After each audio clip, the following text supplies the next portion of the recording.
এবার আসো আমরা ইউনিভার্সিটি লাইফের ট্র্যাপগুলো নিয়ে স্টেপ বাই স্টেপ ব্যাখ্যা করার চেষ্টা করি। প্রথমে আসে হচ্ছে টিউশন ট্র্যাপ।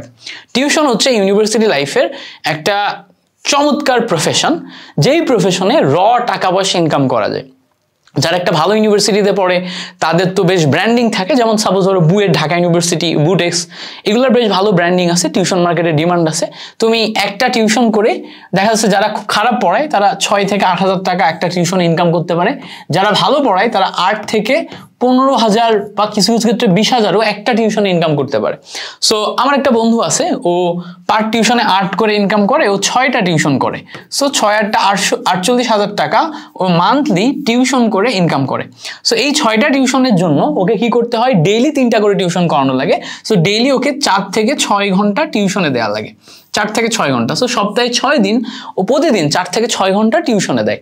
সো ওরে দেখি সবসময় সকালবেলা সবার আগে ইউনিভার্সিটিতে আসে, অ্যান্ড দেন ও ইউনিভার্সিটিতে ঢুকে ক্লাস করে, অ্যান্ড ক্লাস শেষেই ও ওখান থেকেই টিউশনে চলে যায়।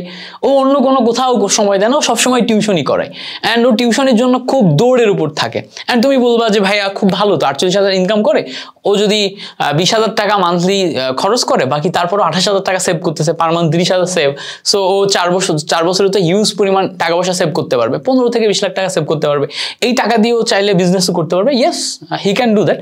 বাট একটা জিনিস মাথায় রাখতে হবে, সে যেহেতু প্রতিদিন 4 থেকে 6 ঘন্টা টিউশনিতে দিচ্ছে, ইউনিভার্সিটির বাইরে ওই 4 থেকে 6 ঘন্টা টিউশনিতে দেওয়ার পর তার আর কোনো এনার্জি থাকে না। কারণ সকালে ইউনিভার্সিটি করছে, বিকাল পর্যন্ত ইউনিভার্সিটি করছে, ইউনিভার্সিটিতে ক্লাস করছে, ল্যাব করছে, দেন 4 ঘন্টা টিউশনিতে গেছে, বাসায় যে ইউ আর টায়ার্ড। সো তোমার আর কোনো এনার্জি নেই অন্য কিছু করা। অ্যান্ড সপ্তাহে 6 দিনই তুমি যদি ডেইলি টায়ার্ড থাকো, তুমি না পারবা ইউনিভার্সিটির লেখাপড়া করতে, অ্যান্ড না পারবা তুমি তোমার কোনো কিছু মেনটেন করতে। সো তুমি কখনো ইউনিভার্সিটিতে ওই টিউশনের বাইরে কোনো কিছু শিখবা না। সো তুমি যদি টিউশনই ট্র্যাপে থাকো তাহলে তোমার স্কিল হবে 0। অ্যান্ড কিছু কিছু মানুষজন জিনিসটাকে খুব সিরিয়াসলি নিয়ে ফেলে, ফার্স্ট ইয়ার থেকে একদম 4th ইয়ার পর্যন্ত টানা খালি টিউশনই করায়, অন্য কিচ্ছু করে না। This is a trap. তুমি ইউনিভার্সিটি লাইফে টিউশন করতেছো, এটাকে প্রফেশন, টাকা ইনকামের মেশিন হিসেবে নিলে হবে না। তুমি ধরো এমন একটা ফ্যামিলি থেকে আসো যেই ফ্যামিলিতে তোমাকে ওই টাকাটা দিতে পারবে না, সো তোমার টিউশন করাটা মাস্ট। সো সেই ক্ষেত্রে তোমাকে সবসময় সর্বোচ্চ 1টা থেকে 2টা টিউশন এইটার ভিতরে থাকতে হবে। আমি কখনোই 2টার উপরে যাই নাই, সবসময় 1টা থেকে 2টা টিউশন থাকি। সো সাপোজ ধরো তুমি একটা টিউশনে 8 পাও, 2টা টিউশনে 8 আর 16 পাচ্ছ। এই 16,000 যেই টাকা তুমি টিউশন থেকে ইনকাম করবা, এটা যেন তোমার বেসিক মিনস হয়, মানে তোমার দৈনন্দিন চলার জন্য যেই টাকাটা দরকার সেই টাকা হয়, এর চেয়ে বেশি না হয়। তো তুমি দৈনন্দিন চলার জন্য 16,000 টাকা প্রয়োজন, এটা তুমি ইনকাম করো। পার ডেতে একটা টিউশন থাকে, বা 3 দিন টিউশন থাকে, 2টা, 3 দিন থাকে না। সো 3 দিন যদি তুমি ওই 2টা টিউশন করাও, তাহলে ওই 3 দিনে তোমার দেখা যাচ্ছে যে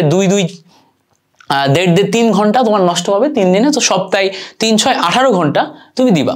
সো এই সপ্তাহে 18 ঘন্টা তুমি টিউশনের বিষয়ে দিলে তোমার প্রথম যে উপকারটা হবে সেটা হচ্ছে যে তুমি পড়াচ্ছ, যেহেতু তোমার ব্রেনটা অনেক বেশি শার্প তৈরি হবে, তোমার টিচিং ক্যাপাবিলিটি তৈরি হবে, তোমার প্রেজেন্টেশন তৈরি হবে। কিন্তু তুমি ট্র্যাপে ফেসে যাচ্ছ না, তুমি অনেক টাকার জন্য অনেক টিউশনই ট্র্যাপে ফেসে তোমার সব সময় ওইদিকে ইনভেস্ট করতেছো না। আবার যেহেতু তুমি অনলি 18 ঘন্টা সপ্তাহে এর পিছিয়ে ব্যয় করতেছো, বাকি হিউজ পরিমাণ টাইম তুমি পাচ্ছ ইউনিভার্সিটির একাডেমিক পড়াশোনা এবং পার্সোনাল স্কিল ডেভেলপমেন্টের যেই সেক্টরগুলোতে তোমার টাইম দেওয়া উচিত সেই জায়গাগুলোতে। So tuition is a huge trap. আমি এরকম অনেক মানুষকে চিনি যারা শুধুমাত্র ইউনিভার্সিটি লাইফে টিউশনে ফোকাস করে, অন্যান্য জায়গাগুলোতে ফোকাস করে না। আবার অনেকেই ব্যালেন্স করে। সো তোমাকে জানতে হবে ইউনিভার্সিটি লাইফে টিউশনকে তুমি ঠিক কতটা লেভেল পর্যন্ত নিয়ে যাবা। কখনোই এটাকে অ্যাজ এ প্রফেশন নিয়ে ফেলো না। মাথায় রাখবা tuition is a very odd job. Tuition is a very odd job. আমি যখন ফার্স্ট ইয়ারে শুরুতেই টিউশন করানো শুরু করলাম, অ্যান্ড সেখান থেকে আমি একটা ভালো অ্যামাউন্ট ইনকাম করা শুরু করলাম, 15 থেকে 20,000 ইনকাম করা শুরু করলাম। 2 মাস করানোর পরে আমি যখন বললাম যে আমার ফ্যামিলির সাথে, আব্বুর সাথে ডিসকাশন করতেছিলাম যে টিউশনি থেকে আমার এত টাকা ইনকাম হচ্ছে, তখন আমার আব্বু আমাকে একটা কথা বললো, দেখো টিউশনে তুমি একটা ফ্যামিলির সাথে কানেক্ট হও, একটা ফ্যামিলি, একটা পরিবারের সাথে কানেক্ট হও, গার্জিয়ানগুলোর সাথে কানেক্ট হও। সো একটা গার্জিয়ান বা পরিবারের সাথে কানেক্ট হয়ে তুমি আহামরি অনেক কিছু শিখবা না, বা এই নেটওয়ার্কটা তোমার ফার্দার লাইফে কোনো কাজে দিবে না। তো তুমি বেটার স্টুডেন্ট লাইফেই কোনো একটা ফ্যামিলির সাথে কানেক্ট না হয়ে তুমি কোনো একটা প্রতিষ্ঠানের সাথে কানেক্ট হও। যেই টাইমটা তুমি পড়াশোনার বাইরে টিউশনে দিচ্ছ, সেটা যদি তুমি একটা প্রতিষ্ঠানে কাজে দাও, তাহলে ওই প্রতিষ্ঠানের মাধ্যমে তোমার অনেক হিউজ নাম্বার অফ পিপলের সাথে কানেকশন, কমিউনিকেশনের সুযোগ হবে। সেটা তোমাকে একটা নেটওয়ার্ক দিবে, ওই নেটওয়ার্কের মাধ্যমে তুমি ফার্দার অনেক কিছু করতে পারবা। সো আমি টোটাল আমার 4 বছরের ইউনিভার্সিটি গ্র্যাজুয়েশন লাইফে 3টা আলাদা আলাদা এডুকেশনাল প্রতিষ্ঠানে কাজ করছি, নন এডুকেশনাল প্রতিষ্ঠান এরকম ম্যাগাজিন টাইপ, নিউজ পেপার এরকম আরও 3-4টাতে কাজ করছি। টোটাল মিলে যদি আলাদা আলাদা সেক্টর অ্যান্ড প্রতিষ্ঠানের নাম বলি, আমি প্রায় 8 থেকে 10টা প্রতিষ্ঠানে কাজ করছি। কোনো জায়গাতে 2 বছর, কোনো জায়গাতে 1 বছর, কোনো জায়গাতে 6 মাস, কোনো জায়গাতে 1 সপ্তাহ ট্রেনিং পারপাসে হইতে পারে, কোনো জায়গাতে 1 মাস। সো এইভাবে আমার বিভিন্ন জায়গাতে ছোট ছোট প্রজেক্ট, ছোট বড় প্রজেক্টে কাজ করার অভিজ্ঞতা আছে এবং বিভিন্ন জায়গাতে এই প্রজেক্টগুলোতে কাজ করার ফলে আমার লম্বা একটা নেটওয়ার্ক তৈরি হয়েছে।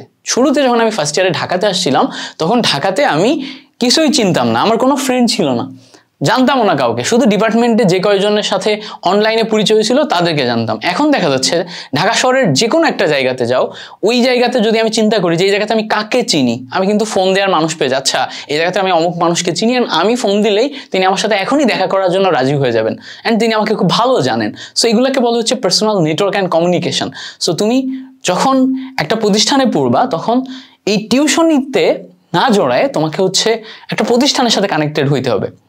আর tuition is a odd job বা ছোটোখাটো জব কেন বললাম, তুমি ফার্স্ট ইয়ারে পড়ো, টিউশন ইজ ঠিকঠাক, তুমি সেকেন্ড ইয়ারে পড়ো, টিউশন ইজ ঠিকঠাক, কারণ তোমার বয়স তখন 20, 21, 22। দেখো তুমি 21 বছরের পরে কিন্তু একজন ম্যাচিওর অ্যাডাল্ট তৈরি হচ্ছ, তাই না? মানে তোমার বিয়ের বয়স হয়ে গেছে ছেলে হিসেবে।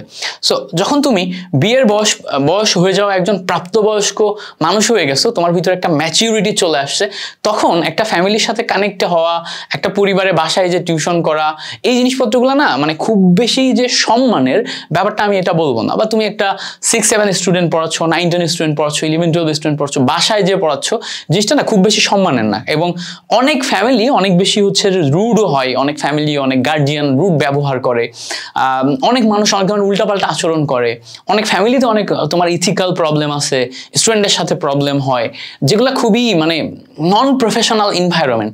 তুমি যে জায়গাগুলোতে তোমার কন্ট্রোলের বাইরে চলে যাবে, তুমি প্রফেশনাল এনভায়রনমেন্টে যাইতে পারবে না। সো এগুলো আমি অনেককে দেখছি, এগুলো হয়েছে, আমি নিজে কিছু জায়গা থেকে ফেস করছি। So tuition is not a perfect solution. তুমি চিন্তা করবা যে টিউশন জিনিসটা যেন তোমার ফার্স্ট ইয়ার সেকেন্ড ইয়ারেই থাকে, থার্ড ইয়ার থেকে তুমি যেন টিউশনের এই সাইকেল থেকে বের হয়ে যেতে পারো, অন্য কিছু করো যেটার মাধ্যমে তুমি আরো প্রফেশনাল এনভায়রনমেন্ট থেকে বেশি ইনকাম করতে পারো। টিউশনের এই সাইকেল থেকে তোমাকে বের হইতে হবে। আর যাতে কোনোভাবেই 4 বছর পার করার পর তুমি যখন চাকরিতে ঢুকছো, চাকরিতে যেও যেন তোমার টিউশন করা না লাগে। দেখা যাচ্ছে যে তুমি 8টা to 5টা একটা চাকরি করতেছো, যেটা স্যালারি অনলি হচ্ছে 18 থেকে 20 হাজার। সো তুমি তোমার এবং তোমার ফ্যামিলি দুইটার খরচ 18 থেকে 20 হাজারে চালাইতে পারবে না। সো তোমাকে রাত্রে আরো 2টা টিউশন করা লাগছে, যাতে তোমার 40,000 টাকা স্যালারিতে ওইটা হচ্ছে পৌঁছায়, বা তোমার টোটাল ইনকাম 40,000 হয়। সো ওই জায়গাতে যে যেন এই ট্র্যাপে এমনভাবে না ফেসে যাও যে তোমার ওই জবে ঢুকে এই জিনিসটা করা লাগছে। সো ওই জন্য আমাদের টিউশন জিনিসটাকে ফার্স্ট ইয়ার সেকেন্ড ইয়ারের ভিতরে সীমাবদ্ধ রাখতে হবে। থার্ড ইয়ার ফোর্থ ইয়ার যে যেন তুমি অন্য সোর্স তৈরি করে ফেলো। সো ইটস এ ট্র্যাপ, এইটাকে আগে মাথায় রাখবা। যত ছোট বয়সে এটা থেকে বের হয়ে যাওয়া যায় ততই ভালো।